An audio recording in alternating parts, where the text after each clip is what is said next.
തൽക്കാലം നീ ഇപ്പൊ ഇവിടെ ഇരിക്കേ. വന്നതേ ഞാൻ ചൂരലെടുക്കാൻ നിൽക്കുന്നില്ല. ഓ വലിയ ഉപകാരായി. ഒന്ന് മിണ്ടാതിരിയടി. അതെ, ഞാൻ അത്ര റൂഡൊന്നല്ല. പിന്നെ ഞാൻ എന്തെങ്കിലും പറയുമ്പോ അവിടെ സംസാരിച്ച് എനിക്ക് ഇഷ്ടപ്പെടില്ല കേട്ടോ. കളിക്കാനും ചിരിക്കാനൊക്കെ ഞാൻ കൂട്ടി നിൽക്കും, പക്ഷേ ക്ലാസ് എടുക്കുമ്പോ ഡീസന്റ് ആവണം. സാറിന്റെ വീട് എവിടെയാ? ഇവിടെ ഒന്നും കണ്ടിട്ടില്ലല്ലോ. വീട് എവിടെയാന്ന് അറിഞ്ഞിട്ട് വേണം നിനക്കിനി വീട്ടിൽ കയറി വന്ന് അലമ്പുണ്ടാക്കാൻ, അല്ലേ? അലമ്പോ സാറേ, ഞാൻ അത്ര കച്ചറ ടീമല്ല. ഞാൻ ചുമ്മാ പറഞ്ഞതാടാ, ഇത് വലിയ കാര്യമാക്കണ്ട.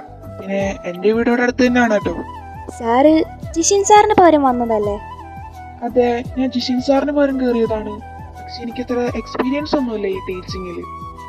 എക്സ്പീരിയൻസ് ഇല്ലത്ര, പിന്നെ ഇങ്ങനെ എങ്ങനെ സാറായത്? എക്സ്പീരിയൻസ് ഇല്ലാതെ ഞാൻ എങ്ങനെ സാറായി ആലോചിക്കുകയാണോ?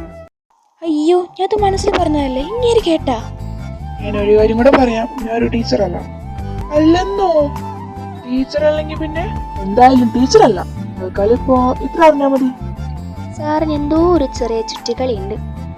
എടി മീരെ, നീ അധികം അങ്ങോട്ട് ചിന്തിക്കണ്ട കേട്ടോ. അതെന്താ നീ അങ്ങനെ പറഞ്ഞേ? ആകെ ഇച്ചിരി ബോധവേ ഉള്ളൂ, അതുകൂടെ നീ എന്തിനാ ഇനി കളയണേ? പിന്നെ വെറുതെ ഇരുത്തത്തില്ല. നീ വല്ല നേർച്ച എടുത്തിട്ടുണ്ടോ?